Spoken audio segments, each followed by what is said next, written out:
Assalamualaikum warahmatullahi taala wabarakatuh. Oke semuanya, sorry to say ini kita bahas sesuatu yang memang terus awet ya. Konten dimana pencarian fakta, pencarian kebenaran suatu ijazah petinggi negara Republik ini ya. Entah itu mantan presiden ya, mantan gubernur, mantan wali kota, atau bahkan yang masih menjadi wakil presiden. So you know why ini kok bisa langgeng gitu ya? Terlepas katanya ada orang besar di belakangnya. I don't know who's ya gitu.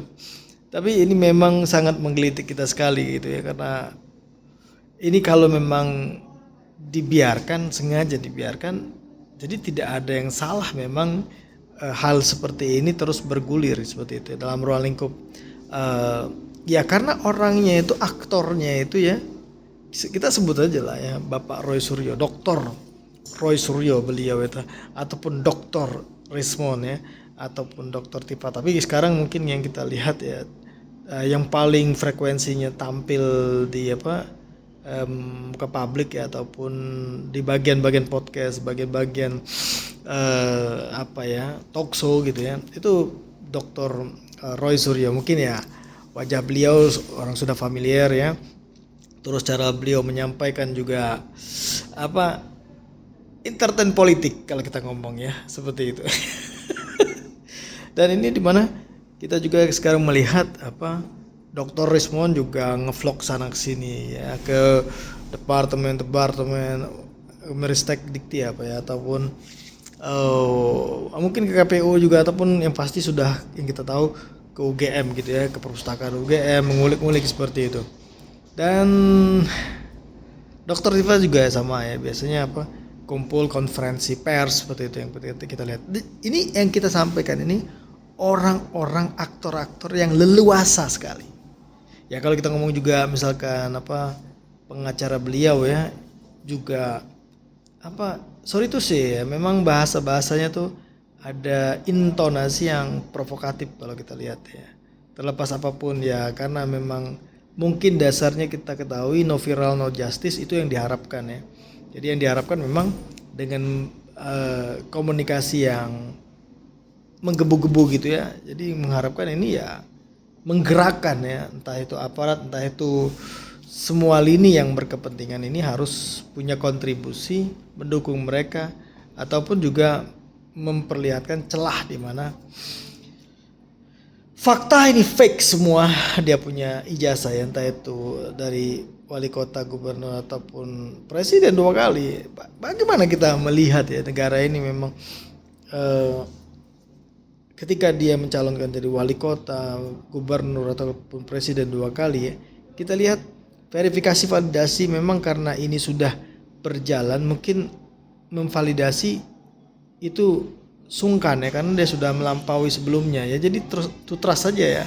Kalau kita ngomong itu di balik itu ada kekuasaan yang baik, ini we don't know seperti itu ya. Tapi balik lagi, kalau memang ini sudah berjalan runtun waktu, secara logik saja, terutama kelasnya World Class University UGM seperti itu, melihat kalau dia memang tahu itu dari UGM tentunya tidak mungkin UGM tidak memverifikasi seperti itu ya. Dengan kata lain ya, UGM sebagai institusi diwakili oleh rektor yang saat ini ya, memang ya menyatakan itu memang itu alumni mereka, ataupun juga dari Baratskrim terkait dengan ijazah tersebut di forensik ya, itu dari sisi kedekatan ataupun analisis forensiknya itu ya, dengan bisa dinyatakan ya luaran ijazahnya tuh dari sisi similarity-nya, kedekatannya sekian puluh persen gitu ya, ataupun apalah yang tidak absolut. Walaupun inilah masalahnya, memang UGM juga dalam sisi menyampaikan, sudah kita pernah bikin kontennya, tidak langsung membuktikan juga ini loh legalisir dari Fakultas Pertanian misalkan ya, seperti itu ya. Ini kita ngomong ini karena sudah bukan berani tapi sudah ada referensi-referensi yang sudah berseliweran seperti itu ya. Cuma yang kita sekarang nih lihat sekarang Dr. Rismon, Dr. Suryo, Dr. Tifa ini kan orang-orang hebat seperti itu ya. Terlepas apapun ini yang dikatakan ada orang yang backing orang besar itu pun tidak terbukti ya. Tapi kita tuh mau mengingatkan juga ya, kalau memang dasarnya ini penelitian dari Dr. Rismon, Dr. Surya ataupun Dr. Tifa, yang dimana apapun itu hasil penelitian itu yang dibukukan ya dengan Jokowi White Paper, apapun itu namanya seperti itu ya, bahwasanya sudah kalau yakin itu tentunya tidak usah harus menginvestigasi tempat lain kayak gitu. Inilah yang menyatakan kita ngomongnya sorry to say, jadi nggak yakin gitu ya, sehingga membutuhkan lagi data baru, misalkan data dari KPU seperti itu dapat nih, wah itu lagi digadang-gadang seperti itu, ataupun bahkan sorry to say ini belum selesai ngulik lagi anaknya mantan presiden ini yang sekarang jadi wakil seperti itu yang terus yang dibahas. Jadi kalau mendapatkan seolah-olah sorry to say evidence baru reaktif gitu ya, sedangkan kayak melupakan dari apa yang di-trigger dari awal yang digadang-gadang ini hasil penelitian. Fokus saja. Kita ngomong tuh minta fokus saja supaya jadi tidak membutuhkan evidence baru karena sifat dari penelitiannya itu sudah tidak membutuhkan lagi. Tapi kalau memang harus ada butuh senjata baru ataupun bahkan mengait-ngaitkan dengan ya memang ya ada juga orang-orang yang membela-bela mantan presiden ini seperti itu, ujuk-ujuk diulik-ulik apa kasusnya jadi berkasus ulang gitu ya.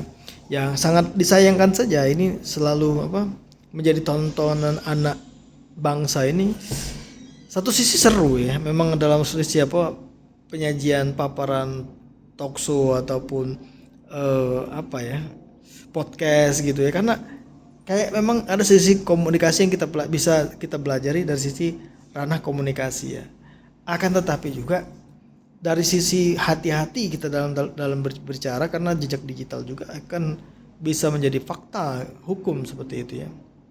Jadi kalau misalkan sorry to say, aku nggak pernah ngomong ini apalah gitu ya. Tapi dalam sisi talkshow ataupun walaupun nanti katanya ini penggalan ini, tapi statement itu bisa dicuplik gitu ya. Jadi kita mengharapkan Dr. Tifa, Dr. Rismon dan Dr. Roy Suryo fokus dulu, tetap kita mengarahkan ataupun tetap kita menyampaikan, mengingatkan hablum minannas untuk fokus dulu supaya ini jadi pelajaran kita. Jadi orang-orang juga yang memang yakin dalam sisi penelitiannya yang sudah dipublish dan digadang-gadang bisa kesana kesini ngomong ya. Dan sorry itu sih memang ada sisi memang kita juga nggak bisa nutup menjatuhkan ya, seolah-olah ini memang menjatuhkan seseorang gitu, apapun itu. Jadi yang kita harapkan balik-balik lagi semoga Dr. Rismon, Dr. Rosuryo ataupun Dr. Tifa bisa fokus ke ranah penelitiannya seperti itu dan tidak butuhkan evidence baru dan jangan dulu membuka kasus baru seperti itu ya. Dan sehat-sehat semuanya ya.